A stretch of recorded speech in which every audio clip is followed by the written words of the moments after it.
This is Toast to the Host, Soho edition, presented by Bizimply, the all-in-one platform trusted by hospitality leaders to simplify rotas, timesheets and team management.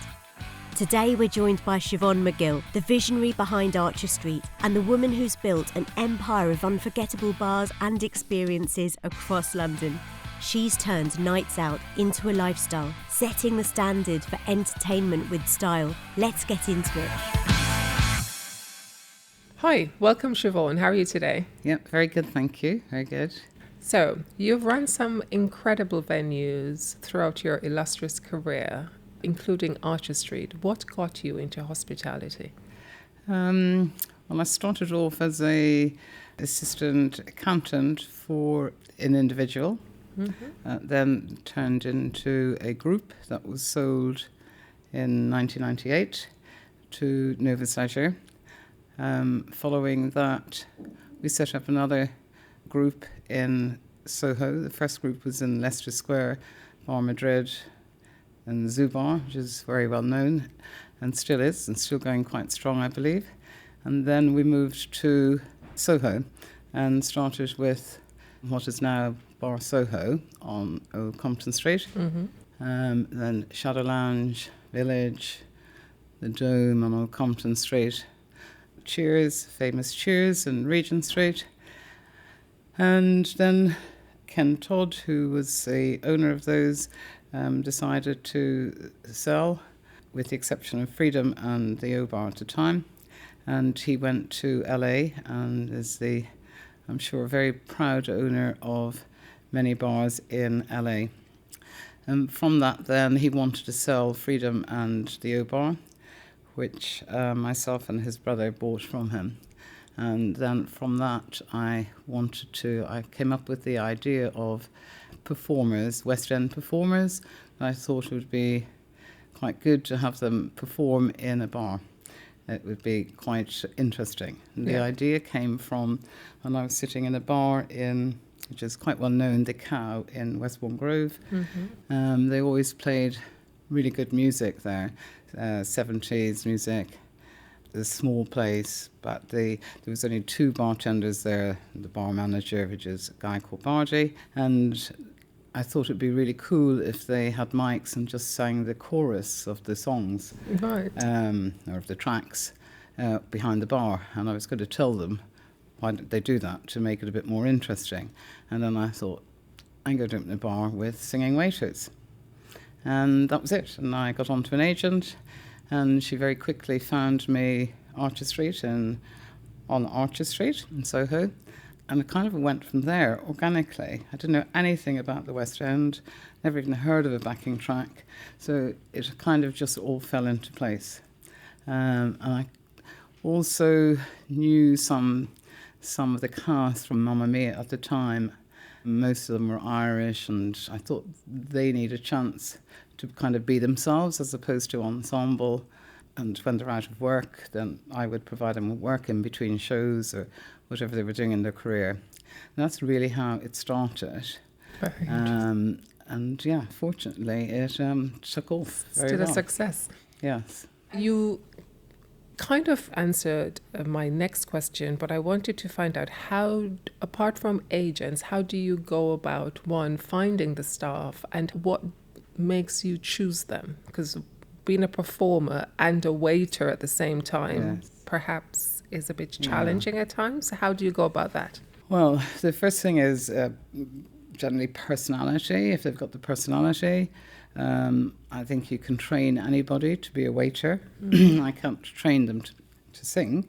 So they have to be singers. They have to have they normally do 3 years in performing arts. And they may have been in the West End, or sometimes they work on cruises. Okay. But the process is the first thing they have to do is come and we audition them. And then if they have the personality and they're quite outgoing, and we always ask them to trial because it can get a bit hectic, especially at the weekends. But yeah, they do. They're great because they kind of, a lot of people also, a lot of it is word of mouth now because they meet people and they say, Archer Street's a great place to work. It's fun, and they are a little family. Right. Yeah. And how is it that you differentiate professionalism and standards as against personality? Because obviously they need to be a dancer and a performer, Yes. but also they need to be a good waiter. Yes. And how does one balance that? Or, I mean, is there a strict regime or... We train them. Right. And I think it kind of comes with their training, even carrying a tray. Yeah. I'd be amazed how quickly they can carry a tray of drinks in one hand. I can't even do it, but they can. And it's sometimes I think, oh my God, are they going to, do you know what I mean? They're serving it, but it's incredible. But I think it's to do with their training. I really do, because they're quite balanced in many ways. And for someone wanting to enter hospitality, what advice have you got for them? Sometimes I think don't. No, but we need them. But yeah, I think it depends on the individual. Yeah, listen, I've loved it because I love people. So yeah, it really suits me. And yeah, even when I was back of house in it, it was, I also enjoyed it because dealing with the staff, and I'm heading towards retirement age, so Right. I haven't got that many years left. Right. And it is, you've got to be young. When I was young, I loved every minute of it. But as you get older and you've got different things... Need energy. Eh? Energy and stamina. Yeah. Exactly. Like I used to be able to go, till 3, 4 in the morning, and I'd still be in the gym at 10 o'clock and run 10K, but I couldn't do it now. Yeah. I just couldn't do it. Nowadays I don't really come in till 12. There's no way of me to go to the gym at 8 o'clock in the morning if I get home late. Yeah. So, but it is. I think for a young person, if you've got the energy and the drive, I think it's a very fun industry. How can I say it? But in Soho, it's particularly good because we've got a lovely community. Yes, it is vibrant. And as a guest or a patron of Artistry, what should I leave feeling or experiencing? First of all, you should really feel at home when you come in, because the whole thing was, it's like somebody's coming into your house. So if you've got a guest or a friend come into your house, you take your coat, you hang it up, you sit them down, and if they like a drink, you give them a nice cold drink and make them feel comfortable. Great. And you've been in Soho for quite a while now. Tell me, what is your feedback on the spirit of Soho and how does it impact your business? Soho's always been amazing. And I've been in Soho now since 1998, and I do think there is very much it's a community, and it always has been, and it is, but a lot of people don't realise that. I, many years ago, bought a property on Brewer Street, and I was very welcomed it was a flat, there were 6 flats, and they had a little party when I completed to welcome me into the community, and it was absolutely lovely people, and the stories I heard of how they all looked out for each other, and it is very much a community and a neighbourhood. And I always remember this girl, she was a professor, and telling me that you could use the Soho Hotel Library if you lived in Soho, Right. and they used to do, they'd sometimes work from there. And on a Sunday, people would go there and read papers, and they'd meet people. And I do believe it is still the same. So, yeah, but you don't always see that, unfortunately, at the moment. How do you find the camaraderie in Soho with the other residents and businesses? Some have been around for decades. There are people with a wealth, including yourself, of knowledge and experience. Do you find the community being helpful if there is an issue or somebody needing some advice or guidance? Do you find that you can rely on the community in Soho to offer this? Most definitely. Thankfully, during COVID, the Soho Business Alliance was set up, and there's a lot of members that have been in Soho for a long time that I knew, especially let's say, Mark Fuller, who's been around and I've known for decades. And I remember when he actually opened the Broadwalk in, was it Greek Street, and then successfully moved on and was actually owned this site here. And now he's got the lovely Sanctum Hotel, which we always recommend. But I think we all help each other out like that, of helping, you know, when somebody asks us for somewhere to go, to eat or to stay locally, we'd always do that. And it's very much Soho Business Alliance. We all work together and we all help each other. And it's been so helpful. Otherwise, I think we would have been lost in what is happening in the last few years. And it's been very helpful, and most especially John James, I can get emotional about, because it's been amazing. That's amazing. And as it relates to business and the changing economy and people's spending habits, I've noticed have changed. The amount, and yes, how is that impacting you, and what are you doing to come back? Certainly, we're down on last year. You know, the first year after COVID was fantastic because everybody was so excited to be back. And in the last year, it's definitely down on previous years. Not drastically, but still it is. And we've still got a long way to go, haven't we? But we kind of seen, I think it's between people still going out but not drinking as much, leaving earlier and getting the last tube home, which is early, unfortunately, and also not drinking as much as they used to. So I think some of it is to do with health, because people, you know, did nothing else to do but exercise during COVID. And they've kept going on it. And cooking it. Even a bit like myself, you know, I don't drink as much as I used to. And I exercise more than I ever did. So I do think that. And we're over 25s and our average age is 35. So it's at that age, I think, that they think, okay, they're getting old. I see. But they're not, but they think that.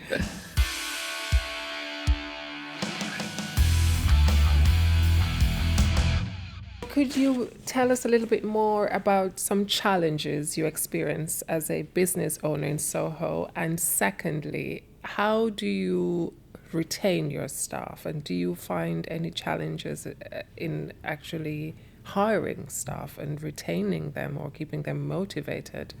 The only challenge in retaining them is when they get chosen to go into, whether it be a panto or a show or go on tour. That's the only challenge, but generally would be the reason why they would leave. Right. Yeah, or they get a cruise. And sometimes, obviously, the money is better when they go on a cruise because they've got no living expenses. Right. And they might sublet their flats or something like that, and they can earn good money, which, it's great for them because, you know, I think quite a few of them will come back and they'll be able to buy a property, which is what it's really all about. You know. And I've helped quite a few of them to get mortgages and to buy their first properties.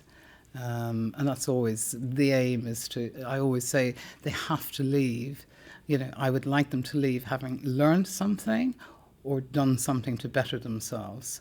And I feel really good about that. So if they do get something better, you know, we're always excited for them. You know, sad, but always excited for them.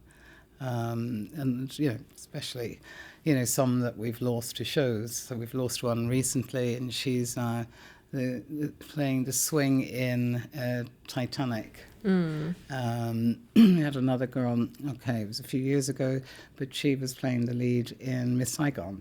You know, we'd be very excited when they get really good parts. It's the career path they want to pursue. Yeah. And for someone who wants to get into hospitality, why should they choose Soho as opposed to another area in London?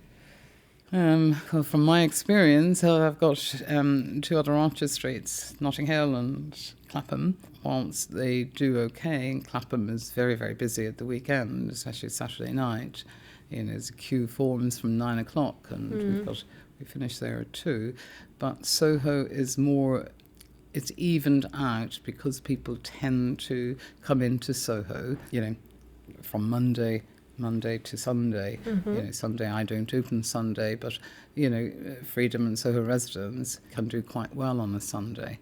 But where we are on Archer Street, it's not that busy on a Sunday. But Monday to, it's not as good as it used to be, but Monday was like any other night. Right. So I think there's more, we do have more tourists that come in. Not that we have many tourists, but I would say people from the city, they definitely, and especially on a Thursday, they all come from the city over to Soho. I'm sure they have drinks after work and then they head into Soho because that's where it all happens. Bizimply handles scheduling, time tracking and managing teams. It's your business brain when it comes to people and operations. From independent businesses to multi-site franchises, Bizimply helps thousands of hospitality teams save time, control costs and boost employee satisfaction. Find out more at bizimply.com/toast to the host.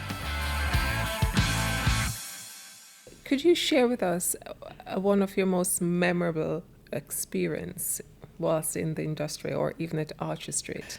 There obviously is good and bad experiences. In the very, very beginning, I was stuck for a DJ. Duncan James was in the bar and I asked him would he jump on the decks, which he did, which was quite interesting. It was a good night. His mum was there as well. And then also Brenda Edwards frequents quite a bit, so she will come in and jump up and sing. And the crowd absolutely love Brenda, as we all do. Yeah, and we've had the Saturdays, is it a Pussycat Dolls? Dolls, yeah. Oh, wow. Yeah, they're good experiences.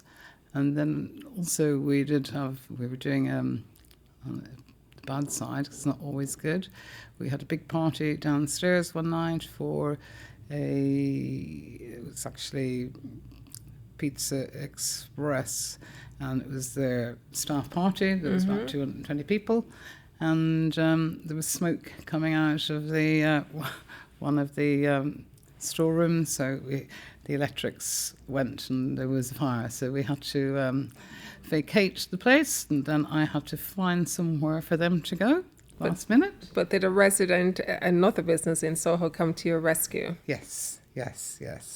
One of the other bars I'm involved in, we sent them over to Freedom.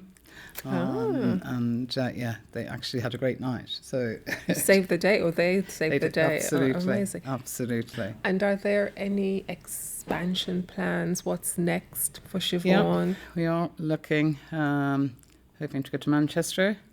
Yeah, so we've been looking for quite some time, but now we've actually employed somebody or taken on the services of somebody an agent that will go and find us something. It seems to be the only way forward. So hopefully, fingers crossed, we will find something, because I do think we need to, get out of London. We did, before COVID, we looked at New York, which would have been fantastic, but thankfully it didn't happen. We looked at Dublin. So, but Manchester still seems to be doing quite well. That's amazing. Congrats. And for the young, excited entrepreneur who's just about to begin their journey, any wise words for them? Gosh. Well, always have a good cash flow. Yeah. I think it's so important. Hopefully it will never happen again, but I think if you do it, ensure that you have a good cash flow to tide you over during those quiet periods, I guess. Yes. Yeah, absolutely. Well, thank you so much. You're very welcome. Thanks so much for listening to Toast to the Host.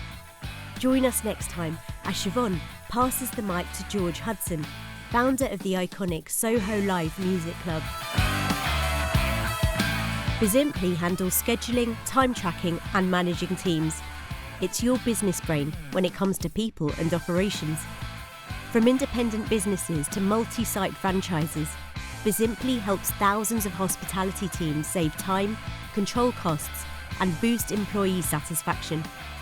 Find out more at bizimply.com/toast to the host.